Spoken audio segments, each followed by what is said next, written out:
नमस्कार हजुरहरूलाई स्वागत छ मेरो युट्युब च्यानलमा। हजुरहरूले यस भिडियोमा कक्षा 7 को नेपाली किताबको पाठ 1 देखि पाठ 7 सम्मको सम्पूर्ण सिर्जना र परियोजना कार्यको समाधान पाउन सक्नुहुनेछ। यदि हजुरहरूलाई भिडियो मन परेमा लाइक, कमेन्ट, सेयर र सब्स्क्राइब गरिदिनुहोला। अब हामी ढिला नगरिकन भिडियो सुरु गरौँ।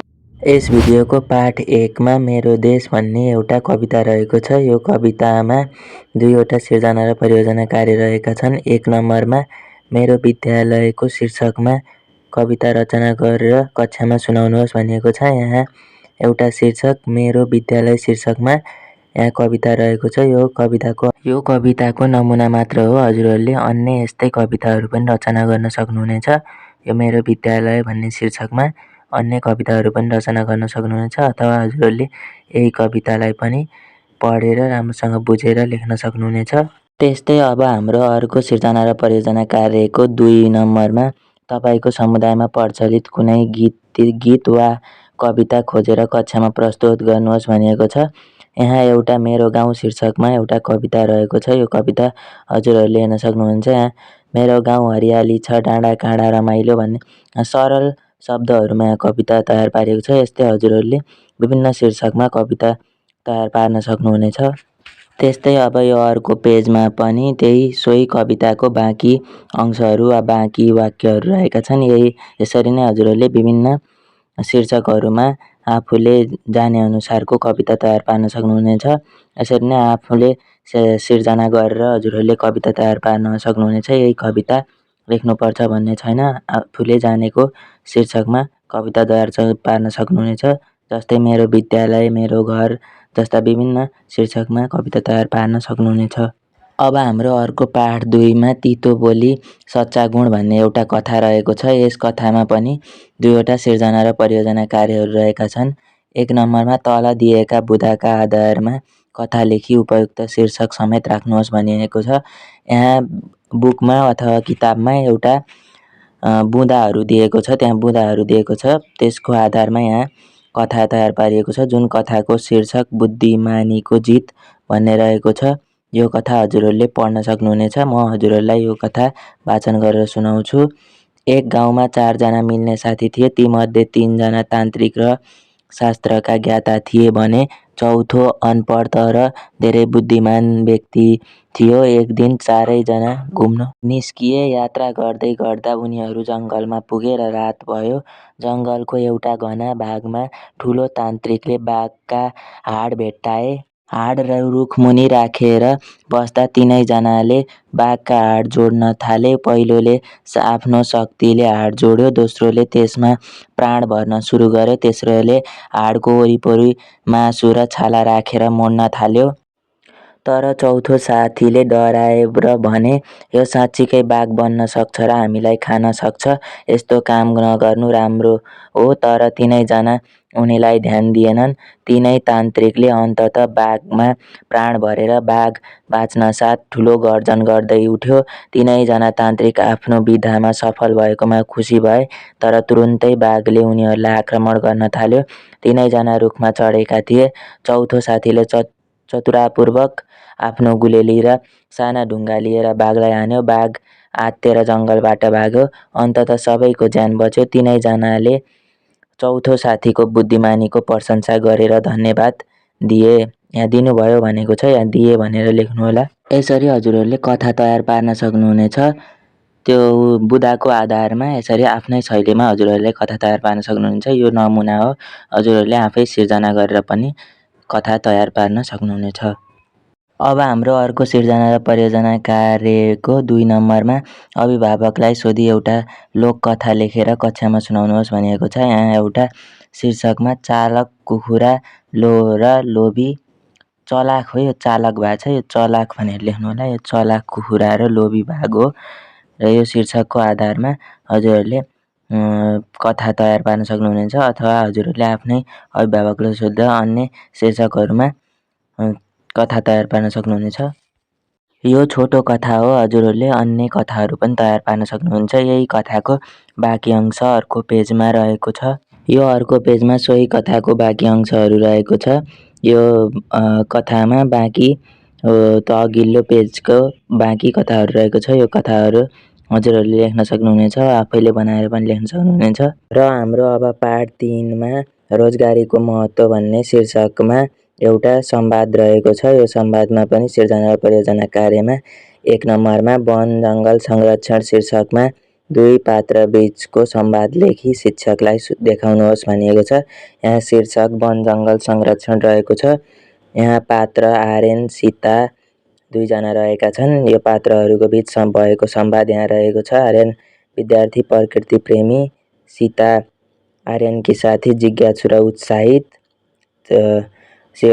आर्यन चाहिँ विद्यार्थी, ऊ चाहिँ प्रकृति प्रेमी रहेको छ र सीता चाहिँ आर्यनकी साथी जिज्ञासु र उत्साही रहेकी छन्। यहाँ 2 जना बीच भएको संवाद रहेको छ। यो संवाद हजुरहरूले हेर्न सक्नुहुन्छ। त्यसै गरी यो अर्को अनुच्छेदमा संवादको बाँकी अंशहरू रहेको छ। यो संवाद एकदमै छोटो रहेको छ। हजुरहरूले यसलाई लम्बाएर आफ्नो तरिकाले यसरी संवाद लेख्नुपर्छ भनेर सिकाइएको मात्र हो। सो यसलाई हजुरले नलेखेर अर्को आफूले रचना गरेर पनि लेख्न सक्नुहुनेछ। यसरी यो सीता आर्यन भनेको ठाउँमा अरू साथीहरूलाई जोडेर पनि संवाद तयार पार्न सक्नुहुनेछ। यसरी संवाद तयार पार्न सकिन्छ। अब हामी अर्को सिर्जना र परियोजना कार्य हेरौँ।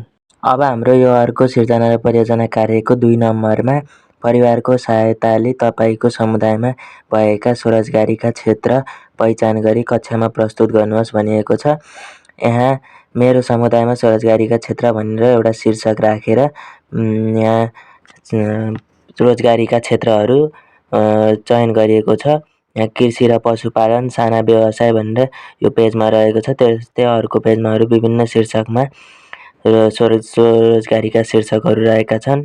त्यसै गरी अब हाम्रो यो अर्को पेजमा पनि हस्तकला र कलात्मक काम भनेर एउटा 3 नम्बरमा एउटा शीर्षक रहेको छ। त्यस्तै सेवा क्षेत्र, प्राविधिक काम भनेर विभिन्न शीर्षकहरूमा विभिन्न कामहरू त्यहाँ चयन गरिएको छ। यसरी हाम्रो समुदायका मानिसहरूले विभिन्न स्वरोजगारीका क्षेत्र मार्फत आफ्नो जीविका चलाउँछन् र आर्थिक रूपले आत्मनिर्भर बन्न प्रयासरत छन् भनेर यसरी हजुरहरूले आफ्नो विभिन्न शीर्षकहरूमा तयार पार्न सक्नुहुन्छ। यही शीर्षकमा भन्दा पनि हजुरहरूले आफूले सिर्जना गरेर विभिन्न शीर्षकमा कामहरूको वर्गीकरण गरेर लेख्न सक्नुहुनेछ, जुन चाहिँ स्वरोजगारको रूपमा हुनुपर्छ। स्वरोजगार के स्वरोजगार छन् आफ्नो समाजमा, सो त्यही लेख्न सक्नुहुनेछ। अब हाम्रो अर्को पाठ 4मा साहित्यकार भूमि शेरचन भन्ने एउटा जीवनी रहेको थियो, जसमा सिर्जना र परियोजना कार्यमा 2 वटा सिर्जना र परियोजना कार्यहरू रहेका छन्। 1 नम्बरमा तल दिएका बुँदाका आधारमा जीवनी तयार पार्नुहोस् भनिएको छ, जसमा चाहिँ किताबमा विष्णु कुमारी वाइबाको बारेमा बुँदाहरू दिएको थियो। त्यसको आधारमा यहाँ जीवनी तयार पारिएको छ। विष्णु कुमारी वाइबाको साहित्यिक नाम पारिजात हो। विष्णु कुमारी वाइबा साहित्यिक नाम पारिजात विक्रम सम्वत 1990 फागुन 30 गते भारतको दार्जिलिङमा जन्मिएकी थिइन्। उनका पिता के.एस. वाइबा र आमा अमृत मोक्तान हुन्। उनी स्नातक तहको शिक्षित थिइन्। साहित्यिक क्षेत्रमा पारिजात बहुमुखी प्रतिभा भएकी साहित्यकार हुन्। उनले विभिन्न उपन्यास, कथा सङ्ग्रह, कविता सङ्ग्रह तथा आत्मवृत्तान्त लेखेकी छन्। यसरी हजुरहरूले यो राम्रोसँग पढेर यहाँ कुनै शब्दहरूमा उचार, उकार अथवा इकारहरू गलत भएको हुनसक्छ, जसलाई हजुरहरूले सच्याएर लेख्नुहोला। यो हजुरहरूले त्यस बुँदाको आधारमा यसरी नै जीवनी तयार पार्न सक्नुहुन्छ। यो पहिलो अंश रह्यो भने अर्को अंश अर्को पेजमा रहेको छ र यो अर्को पेजमा उक्त जीवनीको बाँकी अंशहरू रहेको छ। यहाँ हजुरहरूले यो शब्द वाक्यहरूमा यहाँ भएका छन् भनिएको छ। छन्लाई छिन बनाउनु होला, किनभने उनी नारी हुन्, सो उनी महिला भएको कारणले छिन बनाउनु होला। यहाँ कुनै टाइपिङमा मिस्टेक भएको हुनाले यहाँ अलिकति अशुद्ध भएको छ, सो हजुरहरूले यो शुद्ध पारेर लेख्नु होला। सो त्यही पनि यो हजुरहरूलाई आफूलाई सिर्जना गर्न सजिलो होस् भनेर बनाइएको हो। सो हजुरहरूले यहाँ राम्रोसँग हेरेर पढेर बुझेर मात्र गर्नुहोला र यसरी नै हजुरहरूले आफ्नै तरिकाले पनि सिर्जना र परियोजना कार्य गर्न सक्नुहुनेछ, किनभने यो हजुरहरूले नै सिर्जना गर्नुपर्ने हुँदा सो आफूले नै सिर्जना गर्दा राम्रो हुन्छ। सो अब हामी अर्को पाठको बाँकी सिर्जना र परियोजना कार्यतर्फ लागौँ। यो हजुरहरूले राम्रोसँग पढेर गर्नुहोला। अब यही पाठको हाम्रो 2 नम्बरमा यहाँ 1 नम्बर भएछ, 2 नम्बर लेख्नुहोला। तपाईँलाई मनपर्ने कुनै एक साहित्यकारको व्यक्तिगत विवरणको तयार पारी कक्षामा प्रस्तुत गर्नुहोस् भनिएको छ। हजुरहरूलाई कुनै मनपर्ने एउटा साहित्यकार व्यक्तिको विवरण तयार पार्न सक्नुहुनेछ। यहाँ हजुरहरूले एउटा साहित्यकारको व्यक्तिगत विवरण देख्न सक्नुहुनेछ। लक्ष्मीप्रसाद देवकोटाको जन्ममिति विक्रम सम्वत, यो जन्ममिति मिस्टेक छ, यसलाई सच्याएर लेख्नुहोला। जन्मस्थान अनि आमा बुबाको नाम, शिक्षा, साहित्य योगदान, कृति, नाटक जस्ता विभिन्न विवरणहरू रहेका छन्। यो विवरणहरू हजुरहरूले लेख्न सक्नुहुनेछ अथवा आफूलाई कुनै मनपर्ने विभिन्न जस्तै माधव प्रसाद घिमिरे जस्ता विभिन्न साहित्यकारको बारेमा लेख्न सक्नुहुनेछ। अब यसैको अर्को पेजमा हेरौँ। अब यो अर्को पेजमा पनि सोही व्यक्तिगत विवरणको विशेषता अनि सम्मान, पुरस्कार अथवा निधन दिएको छ। यो हजुरहरूले गर्न सक्नुहुनेछ। यसरी हजुरहरूले कुनै पनि आफूलाई मनपर्ने साहित्यकारको विवरण तयार पार्न सक्नुहुनेछ। अब हामी अर्को पाठ 5 को सिर्जना र परियोजना कार्यतर्फ लागौँ। अब हाम्रो पाठ 5 मा स्वस्थ जीवनका लागि योग भन्ने शीर्षकमा एउटा निबन्ध रहेको थियो। त्यो निबन्धमा पनि सिर्जना र परियोजना कार्यहरू रहेका छन्। 1 नम्बरमा स्वास्थ्यको महत्त्व विषयमा 150 शब्दसम्मको एउटा निबन्ध लेखेर शिक्षकलाई देखाउनुहोस् भनिएको छ। यहाँ स्वास्थ्यको महत्त्व शीर्षकमा निबन्ध तयार पारिएको छ। स्वास्थ्यलाई मानिसको सबैभन्दा ठुलो सम्पत्ति भनिन्छ। म हजुरलाई वाचन गरेर सुनाउँछु। यो पेज धन, पद, प्रतिष्ठा वा ज्ञान जस्ता कुरा जीवनमा आवश्यक भए पनि स्वास्थ्य राम्रो नभए ती सबै कुरा व्यर्थ हुन्छन्। स्वस्थ शरीर र स्वस्थ मन भए मात्र मानिसले आफ्नो जीवनलाई सुखमय, उद्देश्यपूर्ण र सफल बनाउन सक्छ। स्वास्थ्यको रक्षा गर्न हामीले दैनिक जीवनमा धेरै कुरा ध्यान दिनुपर्छ। बिहान सबेरै उठ्ने, स्वच्छ र पौष्टिक खाना खाने, नियमित रूपमा व्यायाम गर्ने, पर्याप्त निद्रा लिने, समयमै काम गर्ने, तनाव नियन्त्रण गर्ने जस्ता अभ्यासले स्वास्थ्यलाई मजबुत बनाउँछ।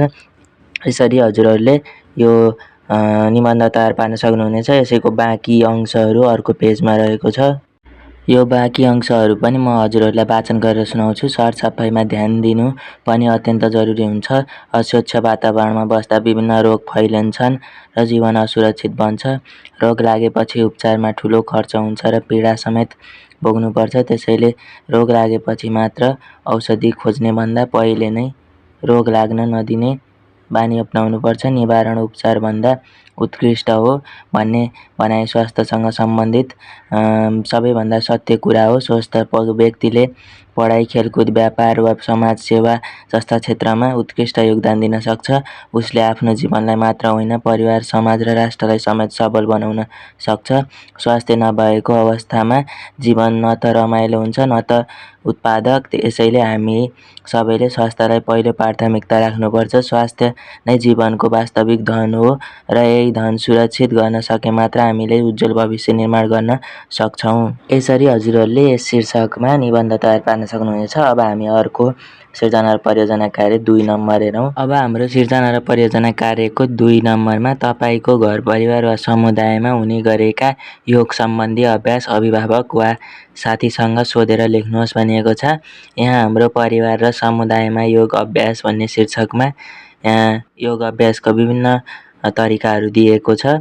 स्वास्थ्यलाई राम्रो राख्ने सबैभन्दा प्रभावकारी उपायमध्ये योग प्रमुख मानिन्छ। हाम्रो घर परिवार र समुदायमा योग गर्ने राम्रो परम्परा छ। मेरो बुबा आमा बिहान सबेरै उठ्ने बित्तिकै आँगनमा गएर योगाभ्यास गर्नुहुन्छ। सुरुवातमा उहाँहरू केही मिनेट ध्यान गरेर मनलाई शान्त पार्नुहुन्छ।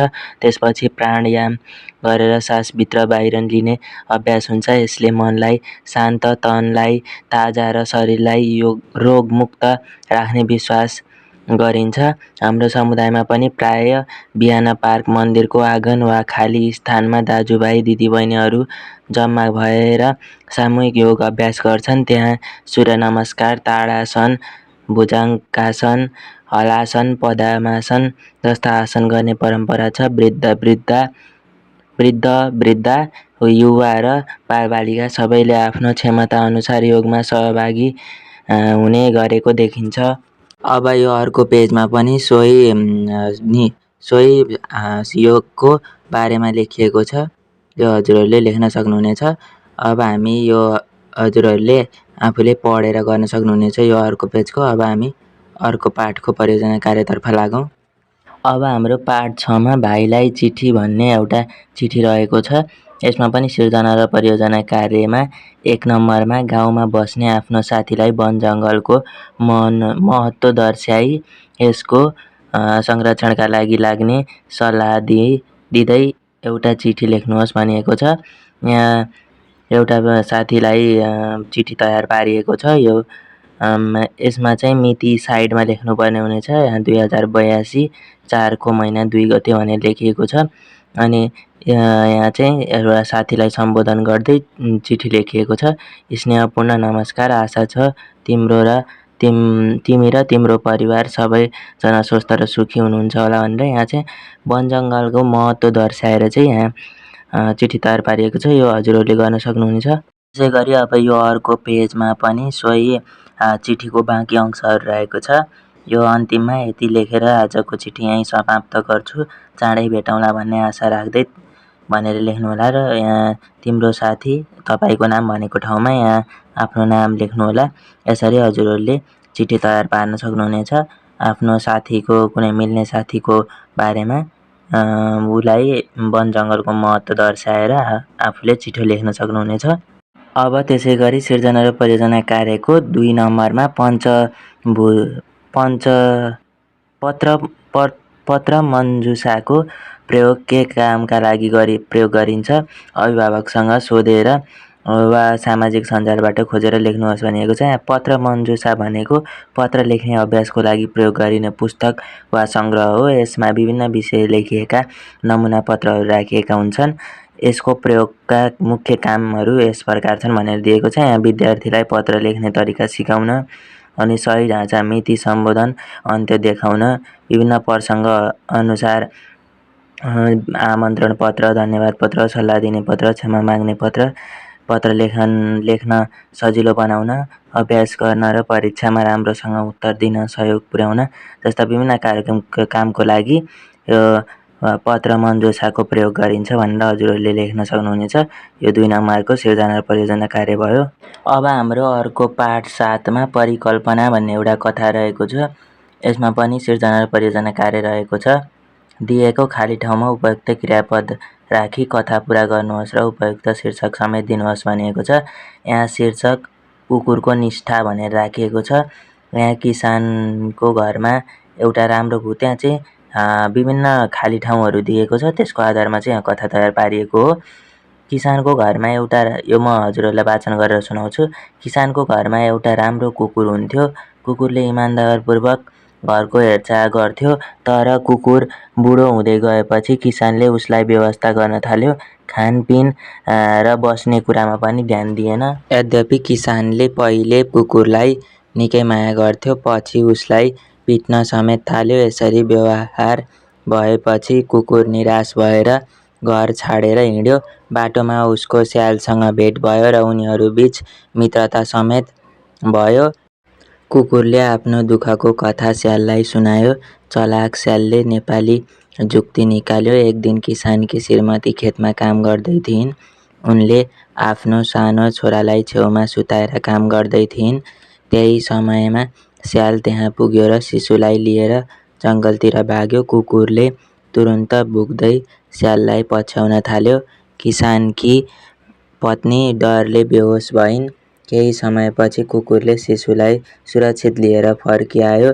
आफ्नै बच्चालाई बचाएको देखेर किसान र उनकी श्रीमती दुवैजना निकै पश्चाताप गरे र पहिलेभन्दा धेरै माया कुकुरलाई गर्न थाले। यस घटनापछि कुकुर पनि खुसी भयो। यस कथाले हामीलाई कसैलाई पनि हेला गर्न नहुने गहिरो सन्देश दिन्छ। यसरी हजुरहरूले कथा तयार पार्न सक्नुहुनेछ। अब हामी अर्को सिर्जना र परियोजना कार्यको 2 नम्बरमा हेरौँ। त्यसै गरी अब हाम्रो सिर्जना र परियोजना कार्यको 2 नम्बरमा पत्र पत्रिकाबाट एउटा कथा खोजेर लेख्नुहोस् र कक्षामा प्रस्तुत गर्नुहोस् भनिएको छ। यहाँ एउटा पत्र पत्रिकाबाट इमान्दारीको फल भन्ने शीर्षकमा कथा रहेको छ। यो कथा हजुरहरूले पढेर गर्न सक्नुहुनेछ र अन्य कथाहरू पनि लेख्न सक्नुहुनेछ। यो पहिलो अंश भयो। अब अर्को अंश हेरौँ। यो अर्को अंशमा पनि सोही बाँकी कथाको बाँकी अंशहरू रहेको छ। यसरी हजुरहरूले गर्न सक्नुहुनेछ। यहाँ कथाको सन्देशमा यो कथाबाट हामीले सिक्ने कुरा के हो भने इमान्दारी जीवनको सबैभन्दा ठुलो धन हो। पैसाले खुसी किन्न सकिँदैन, तर इमान्दारीले सम्मान, विश्वास र अवसर पक्का दिलाउँछ भन्ने सन्देश रहेको छ। यसरी हजुरहरूले गर्न सक्नुहुनेछ। यसरी आज हामीले पाठ 1 देखि पाठ 7 सम्मको सिर्जना र परियोजना गर्यौँ। बाँकी अर्को पाठमा गर्नेछौँ। अब हजुरहरूलाई यो भिडियो मन परेमा लाइक, कमेन्ट, सेयर र सब्सक्राइब गरिदिनु होला। अर्को भिडियोमा भेट्नेछौँ। हस्त, धन्यवाद।